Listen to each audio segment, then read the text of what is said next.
Welcome दोस्तों। भारत की हर चीज निशाने पर राजनाथ सिंह रो पड़े हैं। ये कौन कह रहा है? ये पाकिस्तानी जर्नलिस्ट मुबशर लुकमान कह रहा है। दोस्तों, इनको अमन क्यों नहीं चाहिए? देखिए जरा। भारत की हर शय निशाने पर राजनाथ सिंह रो पड़ा। तो इससे पहले पाकिस्तान ने फतह मिसाइल का कामयाब तजुर्बा किया तो उसकी रेंज 275 किलोमीटर थी और ये जमीन से सिर्फ 10 किलोमीटर की बुलंदी पे उड़ सकता है और दुश्मन का रडार इसे पकड़ नहीं सकता। तो पाकिस्तान के शाहीन, बाबर और फतह मिसाइलों से भारत इस कदर खौफजदा हो चुका है कि इसने पाकिस्तान के बारे में अपना रवायती मौक़िफ़ तब्दील कर लिया। आपने राजनाथ सिंह का यू टर्न देखा, थूक कर चाटना इसे कहते हैं। यह वही कमीना है जो घर में घुसकर मारने की बातें करता था। ये उसी शैतानी टोले का रुकन है जो पूरी दुनिया में पाकिस्तान को दहशतगर्दी का सरप्रस्त साबित करने में लगा रहता था। और ये वही शख्स है जिसने पहलगाम वाक़े की जिम्मेदारी पाकिस्तान पर डालने की कोशिश की और इस कमीने ने धमकी दी थी कि कराची के लिए एक रास्ता रन ऑफ कच्छ से भी निकलता है। लेकिन पाकिस्तान की सियासी, सफारती और अस्करी कामयाबियों को देखते हुए आज ये इंतहा पसंद टोला अपना रवायती मौक़िफ़ बदलने पर मजबूर हो गया। मुबशर लुकमान कह रहा है कि राजनाथ सिंह साहब ने कहा कि हम पाकिस्तान में घुसकर मारेंगे। राजनाथ सिंह साहब की बात कर दी और उसको कमीना भी कह दिया। दोस्तों, पाकिस्तानी जर्नलिस्ट और पाकिस्तान मीडिया ने एक बार फिर से आग लगा दी है। क्या इनको अमन नहीं चाहिए? दोस्तों, क्या इनको जंग चाहिए? ये जंग चाहते हैं, अमन में नहीं रहना चाहते। इसने तो कह दिया है ना कि राजनाथ सिंह साहब ने कहा कि हम घुसकर मारेंगे, लेकिन पाकिस्तान के डिफेंस मिनिस्टर ख्वाजा आसिफ साहब ने भी कहा कि हम 200-250 किलोमीटर घुसकर इंडिया में मारेंगे। वो बात नहीं की, लेकिन राजनाथ सिंह साहब की बात कर दी है। तो दोस्तों, अब पता है कि इंडिया का क्या मौक़िफ़ है। इंडिया कहता है कि हम जंग चाहते हैं। जो हमारा ऑपरेशन सिंदूर पेंडिंग रह गया था, हमने उनको मुकम्मल करना है। दोस्तों, इंडिया जंग चाहता है, इंडिया पीछे नहीं हट रहा। पाकिस्तान की जो इकोनॉमी है दोस्तों, वो इस वक्त बिल्कुल कमज़ोर है। पाकिस्तान में इतनी महंगाई कर दी गई है कि अब हर इंसान का जीना बहुत मुश्किल हो गया है। इन लोगों को उस चीज़ का ख्याल नहीं है दोस्तों। इन लोगों को सिर्फ जंग चाहिए कि हम इंडिया के साथ जंग करेंगे। जंग के बाद क्या होगा दोस्तों? इंडिया का क्या बिगड़ेगा? इंडिया की इकोनॉमी इतनी मजबूत है दोस्तों, इंडिया का बाल बिंगा नहीं होगा। लेकिन पाकिस्तान की इकोनॉमी बिल्कुल बैठ जाएगी। याद रखना दोस्तों, पाकिस्तान की इकोनॉमी अब इतनी कमज़ोर हो चुकी है। अब इस तरह की चीज़ों पर टैक्स लगाया जा रहा है दोस्तों, बहुत शर्मनाक बात है। सुना नहीं जा सकता। जब पाकिस्तान मीडिया पर न्यूज़ हेडलाइन चलती है ना कि फलां फलां चीज़ों पर टैक्स लग गया है, तो दोस्तों वो न्यूज़ सुनी नहीं जा सकती। पहले भैंस गोबर पर टैक्स लगाया गया, फिर सोलर सिस्टम पर टैक्स लगाया गया। अब टैक्स लगा रहे हैं कि जो घर में कुत्ता रखेगा, कुत्ते को टैक्स लगेगा। पाकिस्तान सोशल मीडिया पर यह खबरें बहुत ज़्यादा वायरल हो रही हैं दोस्तों कि जो घर में कुत्ता रखेगा ना, उसको भी टैक्स लगेगा। और मुबशर लुकमान ने कहा है दोस्तों कि जो पहलगाम वाकया हुआ, यानी जो पहलगाम घटना हुई, वो भारत ने पाकिस्तान पर डाल दिया है। इन्होंने जानबूझकर पाकिस्तान पर डाला है। इनको पता है कि इसके पीछे पाकिस्तान नहीं है। तो दोस्तों, जो कुछ पहलगाम में हुआ था ना, पाकिस्तानी कहेंगे कि ये इंडिया ने किया, इंडियन कहेंगे ये पाकिस्तानियों ने किया। अब एक दूसरे पर इल्ज़ाम लगेंगे, किसी दूसरी कंट्री पर यह इल्ज़ाम नहीं जा सकता। पाकिस्तान की तरफ से कहा जाएगा इंडिया का काम है, इंडिया की तरफ से कहा जाएगा कि पाकिस्तान का काम है। ये इल्ज़ाम तो लगते रहते हैं। और जब इंडियन इल्ज़ाम लगाते हैं दोस्तों, वो हदूद क्रॉस नहीं करते, हदूद में रहकर वो इल्ज़ाम लगाते हैं। और जब पाकिस्तानी जर्नलिस्ट बोलते हैं तो वो कहते हैं इंडियन कमीने। अब देखिए दोस्तों कि जो राजनाथ सिंह है, कि ये कोई आम शहरी नहीं है, ये इंडिया का डिफेंस मिनिस्टर है। बहुत बड़ा आदमी है दोस्तों, जिसको कमीना कह दिया गया है। मुझे दिखा दीजिए कि किसी इंडियन मीडिया, किसी इंडियन जर्नलिस्ट ने यह बात की हो कि पाकिस्तानी कमीने हैं। वो यहां तक नहीं आए दोस्तों।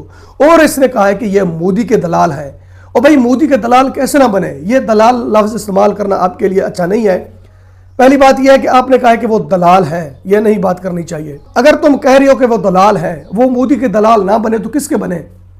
क्या पीएम शहबाज शरीफ के बने? किसी और कंट्री के पीएम के दलाल बने?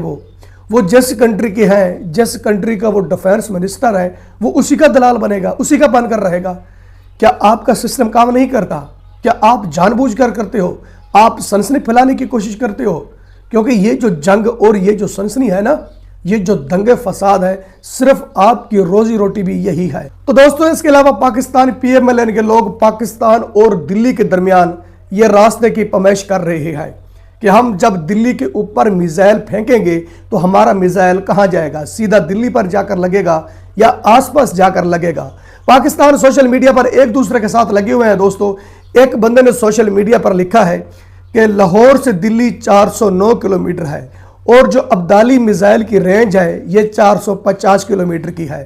अगर हमने यहां से मिसाइल फेंका तो वो 41 किलोमीटर आगे जाकर गिरेगा। तो ये कैसे हो सकता है? दो बंदे आपस में लगे हुए थे दोस्तों सोशल मीडिया पर, दिल्ली और पाकिस्तान के दरमियान रास्ते की पैमाइश कर रहे थे। तो इनके जहन में नहीं आ रहा था, इनका दिमाग काम नहीं कर रहा था कि दिल्ली तो लाहौर से 409 किलोमीटर है, अब्दाली मिसाइल की जो रेंज है वो 450 किलोमीटर की है। अगर हम मिसाइल फेंकते हैं तो मिसाइल 41 किलोमीटर आगे जाकर गिरेगा। तो एक और आ गया PMLN का, उसने कहा कि भाई ऐसे नहीं फेंकेंगे, जब हम इंडिया पर मिसाइल फेंकेंगे तो लाहौर से 41 किलोमीटर पीछे जाकर फेंकेंगे। जब 41 किलोमीटर पीछे जाकर फेंकेंगे तो मिसाइल सीधा दिल्ली के ऊपर जाकर लगेगा। तो दोस्तों जब ये रास्ते की पैमाइश कर रहे थे और अपने मिसाइल की रेंज बता रहे थे तो सोशल मीडिया पर इनका ऐसा मजाक बना है, अब ये मुंह छुपाने के काबिल नहीं रहे। सुनिए जरा। ਇਹ ਪਟਵਾਰੀ ਨੇ ਕੋਈ ਵਿਚਾਰੇ ਨੂਨ ਲੀਗ ਦੇ ਆਪੋ ਚ ਡਿਸਕਸ ਕਰ ਰਹੇ ਨੇ। ਉਹ ਕਹਿ ਰਹੇ ਨੇ ਲਾਹੌਰ ਤੋਂ ਦਿੱਲੀ 409 ਕਿਲੋਮੀਟਰ ਹੈ, ਅਬਦਾਲੀ ਮਿਜ਼ਾਈਲ ਦੀ ਰੇਂਜ 450 ਕਿਲੋਮੀਟਰ ਹੈ। ਕਹਿੰਦੇ ਨੇ ਕਿ ਲਾਹੌਰ ਤੋਂ ਦਿੱਲੀ ਦਾ ਜਿਹੜਾ ਫਾਸਲਾ ਹੈ ਉਹ 409 ਕਿਲੋਮੀਟਰ ਹੈ ਤੇ ਅਬਦਾਲੀ ਮਿਜ਼ਾਈਲ ਦੀ ਰੇਂਜ 450 ਕਿਲੋਮੀਟਰ ਹੈ। ਇਹ ਪਟਵਾਰੀਆਂ ਦਾ ਇੱਕ ਦਾਨਿਸ਼ਵਰ ਉਹਨੇ ਇਹ ਟਵੀਟ ਕੀਤਾ। ਹੁਣ ਅੱਗੋਂ ਜਿਹੜੇ ਅਗਲੇ ਪਟਵਾਰੀ ਨੇ ਉਹਨਾਂ ਦੀ ਹਿਸਾਬ ਕਿਤਾਬ ਲਾਓ, ਇੱਕ ਤੇ ਪੜ੍ਹੇ ਲਿਖੇ ਨਹੀਂ, ਉਸ ਤੋਂ ਕੋਸ਼ਿਸ਼ ਨਹੀਂ ਕਰਦੇ।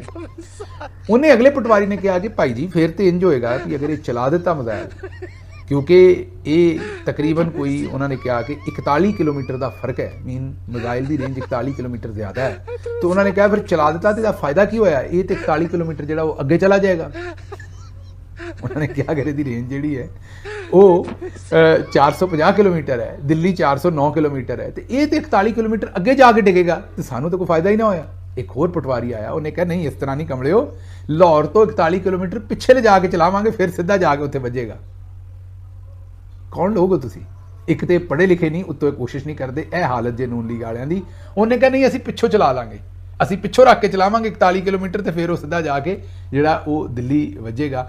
मतलब पता नहीं कित्थों इन्होंने तोहफे फड़े ने, कित्थों फड़ के ले आए ने और इन्हां दियां सोचां की ने, गल्लां की करदे। बोलने से पहले तोलना चाहिए दोस्तों। जब भी इंसान बोले ना, बोलने से पहले जरूर तोलना चाहिए, वरना दुनिया में इस तरह का मजाक बनेगा फिर मुंह दिखाने के काबिल नहीं रहेंगे। जो दिल्ली और पाकिस्तान के दरमियान रास्ते की पैमाइश कर रहे हैं या मिसाइल की रेंज बता रहे हैं वो पाकिस्तानी है, और जो इनका मजाक उड़ा रहा है वो भी पाकिस्तानी है। मजाक उड़ाने वाला कौन है दोस्तों? मजाक उड़ाने वाला है शहबाज गिल, जो इमरान खान के दौरे हुकूमत में मिनिस्टर रह चुका था। शहबाज गिल कह रहा है कि ये एक दूसरे के साथ आपस में लगे हुए हैं, रास्ते की पैमाइश कर रहे हैं और मिसाइल की रेंज बता रहे हैं। ये इतने पागल और इतने अनपढ़ हैं, इनको ये पता नहीं है कि पाकिस्तान से दिल्ली कितनी किलोमीटर है और मिसाइल कैसे फेंकना है।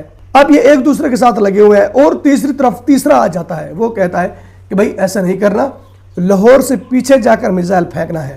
तो दोस्तों बात यह है कि जब इंडिया पाकिस्तान की जंग लगती है ना तो ये लोग छुपे हुए होते हैं, ये लोग बाहर नहीं होते, बैंकर बने हुए होते हैं या दफ्तरों के अंदर दरवाजे बंद होते हैं, ये लोग अंदर छुपे हुए होते हैं, सिर्फ ये टीवी पर देख रहे होते हैं कि क्या हो रहा है। ये लोग अपना मुंह भी बाहर नहीं निकालते दोस्तों। जब इंडिया पाकिस्तान की जंग लगी हुई होती है, हौसला इनका इतना है, दिलेरी इनकी इतनी है कि ये लोग बाहर नहीं निकलते, बाहर निकल कर देखते नहीं है। और जब भड़के मारते हैं, सोशल मीडिया पर आते हैं, ऐसे लगता है कि इन्होंने इंडिया को फतह कर लिया है। अब देखें कि ये अब नजर नहीं आ रहे, रास्ता पैमाइश करने के बाद, मिसाइल की रेंज बताने के बाद अब ये छुपे हुए हैं, सामने नहीं आ रहे। अब इनसे सवाल पूछे जा रहे हैं, तो भाई तुम दिल्ली पर हमला करोगे तो ये बताइए कि दिल्ली पर हमला क्यों करोगे? क्या किया है दिल्ली ने आपका? आपको बैठे बैठे क्या हो गया है? क्या आपको अमन नहीं चाहिए? यूं तो कहते हो कि हम अमन पसंद है, पूरी दुनिया को पैगाम देते हैं कि पाकिस्तान वो जगह है कि जहां पूरी दुनिया आना चाहती है सिर्फ अमन देखने के लिए, यहां सुकून की जिंदगी गुजारने के लिए भाषण ये देती हैं। और दूसरी तरफ सोशल मीडिया पर इस तरह की गुफ्तगू कर रहे हैं, लगता है कि जैसे ये सब के सब पागल हैं। जिस तरह पाकिस्तानी जर्नलिस्ट लगे हुए हैं, पाकिस्तान मीडिया लगा हुआ है, पाकिस्तान मीडिया पर न्यूज़ हेडलाइन चली है दोस्तों कि इंडिया अब जंग का शोर मचाने लगा है, इंडिया को जंग चाहिए। इंडिया कहता है कि जंग करनी है। दोस्तों इंडिया को जंग नहीं चाहिए। आपको पता है कि पिछले साल जब इंडिया पाकिस्तान की जंग लगी थी तो उसके बाद इंडिया ये बात करता आ रहा है कि जो हमारा ऑपरेशन सिंदूर है ना, ये अभी पेंडिंग है, ये मुकम्मल नहीं हुआ, हमने ऑपरेशन सिंदूर को मुकम्मल करना है। वो तो ये पहले से बात करते आ रहे हैं। ये सिर्फ पाकिस्तान मीडिया की सनसनी है दोस्तों, ये सिर्फ पाकिस्तानी जर्नलिस्ट की सनसनी है, क्योंकि इनकी रोजी रोटी ही जंग से बनती है। इसलिए ये इंडिया को टारगेट करते हैं, रास्ते की पैमाइश कर रहे हैं और मिसाइलों की रेंज बता रहे हैं। दोस्तों आपको वीडियो पसंद आती है तो वीडियो लाइक करें, वीडियो शेयर करें एंड चैनल सब्सक्राइब करें। अब तक के लिए इतना ही, मिलता है नेक्स्ट वीडियो में।